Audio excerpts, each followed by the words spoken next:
Hello people, so about 2 years ago, GAOMON sent me the PD1560 tablet to review, and I loved using that screen tablet ever since. But about a month and a half ago they said, hey, do you want to try a different tablet from us?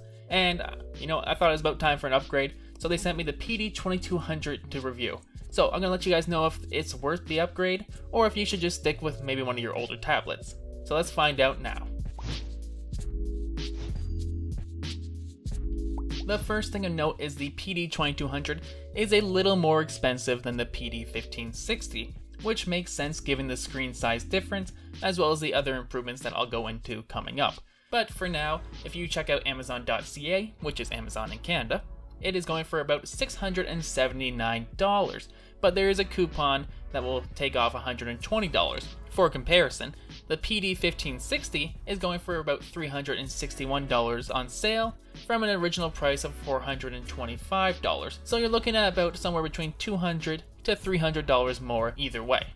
Although these prices are in Canadian, I'm sure it's a little bit cheaper in America as it always is. Now, like the 1560, the 2200 also works with Mac and PC. I'm currently running it on Windows 10 and have had no major issues. Although I did have to run it as an administrator when I was going through the software setup. Otherwise, every time I turned off my computer or put it into sleep mode, it would just reset itself and the pen would stop working, and then I have to do it all over again. So if you're running into this problem, run it as an administrator. But otherwise, since then, I've had no issues whatsoever with the software. So, one of the best things about the PD1560 was the beautiful full HD display. So how does the 2200 compare to it?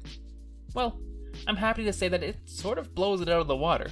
The 2200 just comes out with very vivid colors, and I haven't had to mess with them at all. In fact, it kind of makes the other displays on my work computer seem sort of quaint in comparison. It's just a very beautiful screen, and this is coming from someone who also watches VHS movies, so I can tell the difference between something that's kind of crummy looking and something that's very vivid and beautiful. And the PD2200 is a very beautiful display. Okay, so since we're on the topic of the screen, let's talk about the size difference between the PD1560 and the PD2200. So, first thing of note is the 1560 is, I believe, 15-inch screen, whereas the 2200 is about a 22-inch screen. So that's a pretty sizable difference, going from probably a medium smaller tablet to a larger tablet. Now, there was a bit of a learning curve as my headphones kept getting snagged as I was drawing, so I do need to probably get a Bluetooth adapter for them.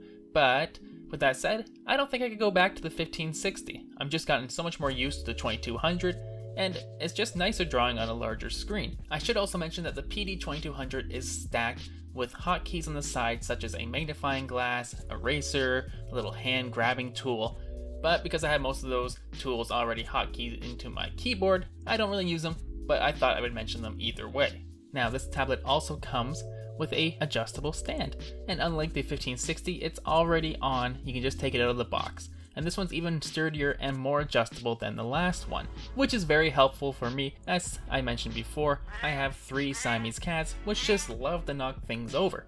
So I'm very happy with this stand so far. Another complaint that people had on the 1560 was that the cords came out from the screen and were also kind of jumbled together so that you couldn't separate them. So luckily with the 2200, they're kind of tucked in behind and they just plug in so you don't really see them, and they're all separated, so you can plug them in whichever port you want, whichever way you want. It's not a problem at all anymore. Now, another smart thing that the 2200 does that the 1560 did not is that the screen protector is already on. You just need to peel off a protective film and it's good to go. Unlike the 1560, which you had to put it on yourself, and you ran the risk of putting a whole bunch of air bulbs in, which I did, and you kind of had to scrape them off as much as you can, but it never gets 100%, but the 2200 is much better, and I don't see any air bubbles at all, so obviously they know what they're doing compared to what I'm doing. Now, I never really thought about it, but the PD1560 was kind of rampant with glare. I would always see the light on top of my room, or the light from shining in from outside the window. But now with the PD2200, it seems like they're using like an anti-glare screen, or the screen protector itself has some sort of anti-glare on it, and it works really well. I'm no longer bugged by any lights in the room. I don't have to kind of wiggle my head around to find a spot for my pen to look so that I'm not staring at a light. So the anti-glare, it looks really nice. Okay, so the 1560 came with a little travel bag that you can put your tablet into, although it couldn't fit the stand, so it was basically useless, so you couldn't really travel with it. So the 2200 opts did not include that at all. But it does include another two-fingered glove, and it's just as comfortable as the original glove. I'm not sure if it's the exact same, but it basically works the exact same way. So my biggest complaint about the 1560 wasn't really about the tablet itself, but about the pen that it came with. I found the pen that it came with to be very hard and kind of uncomfortable, especially in comparison to the Wacom pens, which were soft and in much better shape. So how does the 2200 pen compare? I'd say it's almost up to the point of a Wacom pen now. It has a much softer material at the top, and it doesn't even need to be charged anymore like the 1560 pen had to.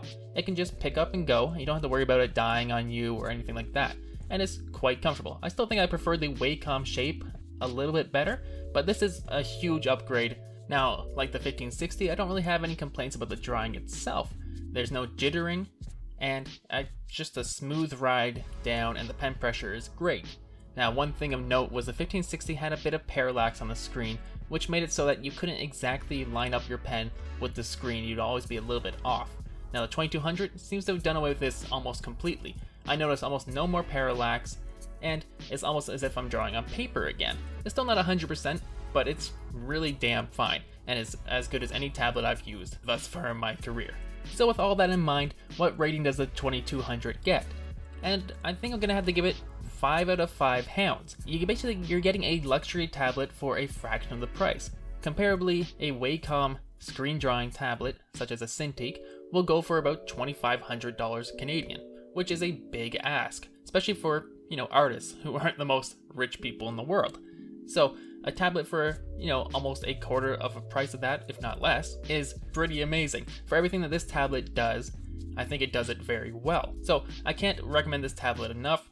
If you can't afford $600 and maybe you're more in the $300, $400 range, the 1560 is okay.